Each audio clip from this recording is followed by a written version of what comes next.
دنیا کی تاریخ میں جتنے بھی جنگجو جرنیل اور حکمران گزرے ہیں ان میں چنگیز خان کا نام چند ابتدائی ناموں میں شمار ہوتا ہے، جس نے مختصر سے وقت میں اپنی تلواروں کے بلبوتے پر دنیا کا نقشہ تک بدل ڈالا۔ چنگیز خان کو تاریخ میں دہشت، خوف اور بربریت کے ایک بھیانک خواب کے طور پر جانا جاتا ہے۔ اس کی وجہ یہ تھی کہ جہاں بھی اس کا لشکر جاتا وہ اس علاقے کا نام و نشان تک مٹا دیتے، فصلوں کو آگ لگا دیتے، معصوم لوگوں یہاں تک کہ بچوں اور عورتوں کو بھی یا تو قتل کر دیتے یا پھر آگ میں زندہ جلا دیتے، اور پھر ان کی کھوپڑیوں سے وہ مینار بنایا کرتا تھا۔ وہ کسی بھی علاقے پر حملہ کرنے سے پہلے وہاں اپنی دہشت پہنچا دیتا تھا تاکہ دشمن خوفزدہ ہو جائے اور اس کے حوصلے پست ہو جائیں۔ چنگیز خان ایک منگول سردار تھا جس نے 13 سال کی عمر میں تلوار اٹھائی اور 40 سال کی عمر تک وہ چنگیز خان، خانوں کا خان، خاقان بن گیا۔ صحرائے گوبی کے شمال میں دریائے کیرولین اور دریائے انان کی زرخیز وادیوں میں ان گنت قبائل آباد تھے،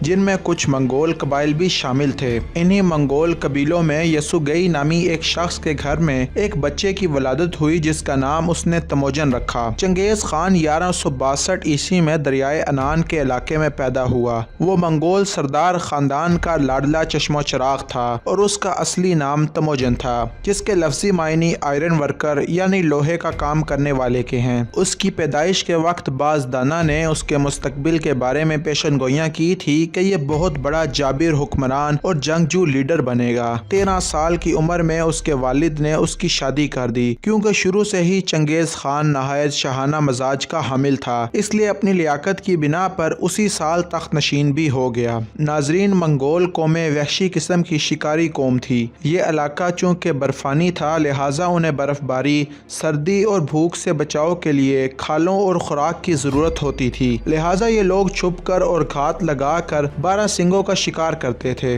یہ لوگ سردی سے بچنے کے لیے جانوروں کے گوشت کے ساتھ ساتھ ان کی آنتیں تک کھا لیتے تھے اور ان کا خون بھی پی جاتے تھے۔ جس وقت تموجن پیدا ہوا تو اس کی قوم سینکڑوں قبیلوں میں تقسیم ہو چکی تھی۔ ابھی تموجن چھوٹا ہی تھا کہ اس کے باپ کو اس کے دشمنوں نے زہر دے کر ہلاک کر دیا۔ یہ وہ لمحہ تھا جس نے تموجن سے اس کا بچپن چھین لیا اور اب وہ تنہا رہ گیا تھا، لہٰذا اپنی ماں کے زیر سایہ اور اپنے دوسرے بہن بھائیوں کے ہمراہ وہ جوان ہوا۔ اس کی ماں اکثر اسے اپنے آباء و اجداد کی بہادریوں کی کہانیاں سنایا کرتی تھی، جس کا تموجن پر بہت گہرا اثر ہوا اور اسی وجہ سے وہ بچپن سے ہی نڈر اور بہادر بن گیا۔ یوں وقت گزرتا رہا اور آخر 1175 عیسوی میں اپنے قبیلے کا سردار بنا دیا گیا۔ جب 1175 عیسوی میں وہ اپنے قبیلے کا سردار بنا تو دیگر قبائل کے ساتھ اس کی چپکلی شروع ہوگی اور اس نے تمام قبائل اور حلقوں کو زیر کرنے کی بھرپور کوشش کی، کیونکہ اس وقت منگولیا کی سرزمین پر کئی قبائل حکومت کرتے تھے۔ پھر صورتحال کا جائزہ لیتے ہوئے اس نے تمام قبائل کے سرداروں کو اکٹھا کیا اور دیگر علاقوں کو فتح کرنے کی تجویز پیش کی اور اپنے علاقے کی فلاح و بہبود اور ترقی کے لیے تجاویز پیش کی۔ اس کی اس سوچ نے اسے بے پناہ مقبولیت دلائی اور منگولیا کے تمام سرداروں نے اسے اپنا سردار تسلیم کر لیا اور متفقہ طور پر دریائے انان کے نزدیک ایک اجلاس میں چنگیز خان کو خاقان کا خطاب بھی دے دیا گیا۔ پھر اس نے باقاعدہ طور پر منگول سلطنت کو ایک مضبوط سلطنت کے طور پر متعارف کروایا۔ منگول سلطنت کی فوج کی تنظیم نو کے ساتھ ساتھ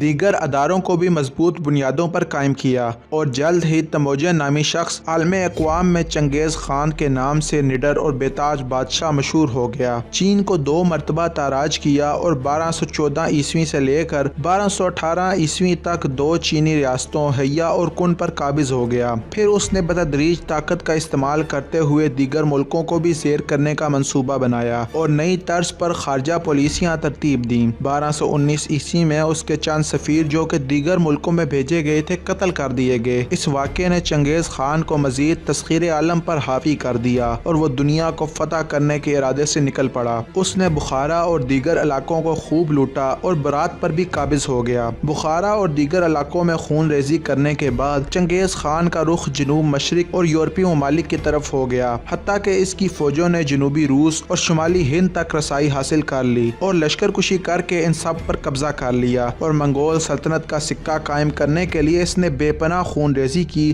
جس کی وجہ سے آج تک اسے ظالم اور جابر حکمران کے نام سے یاد کیا جاتا ہے۔ ایک اندازے کے مطابق اس نے 4 سے 5 کروڑ لوگوں کا خون بہایا۔ 13ویں صدی میں اس نے واقعی ہی یہ ثابت کر دیا دیا کہ منگول آرمی دنیا کی مضبوط ترین فوج ہے۔ فوج کی تنظیم، ٹریننگ، اسلحہ، ہتھیار اور کمانڈنگ چنگیز خان کے جابرانہ اصولوں کا مظہر تھی۔ وسطی ایشیا اور مشرق میں بھی اس کی لشکر کشی نے کئی علاقے زیر کیے، جن میں کازکستان اور کرغزستان شامل ہیں۔ 1219 عیسوی میں اس نے شمالی چین اور افغان بارڈر کے کئی علاقے فتح کیے اور ان پر انتہائی جابرانہ حکومت کی۔ اسی سال خوارزم شاہ کی سلطنت پر بھی اس نے قبضہ کر لیا اور ایران میں بھی اپنا رعب اور دبدبہ خاصا مضبوط کر لیا۔ اپنی حکومت کے آخری ادوار میں چنگیز خان نے موزوں علاقوں میں اپنی تجارت کو عروج پر پہنچا دیا اور اپنی سلطنت کو معاشی استحکام دیا اور اقوام عالم میں ہر طرح سے دسترس حاصل کر لی۔ لیکن دیگر سفاک، جابر اور ظالم حکمرانوں کی طرح چنگیز خان بھی لوگوں کے دلوں میں گھر نہ کر سکا۔ مجموعی طور پر اس نے بہت سفاکی کا مظاہرہ کرتے ہوئے بے شمار معصوم لوگوں کو موت کے گھاٹ اتار دیا، خصوصاً ایران، عراق، افغانستان کے قریبی علاقوں، ہزارہ اور کئی دیگر ملکوں میں اپنی حکومت اور سلطنت کی لالچ میں جانی اور مالی نقصان کیے۔ آخر میں چنگیز خان چین پر تیسرے حملے کے دوران انتقال کر گیا۔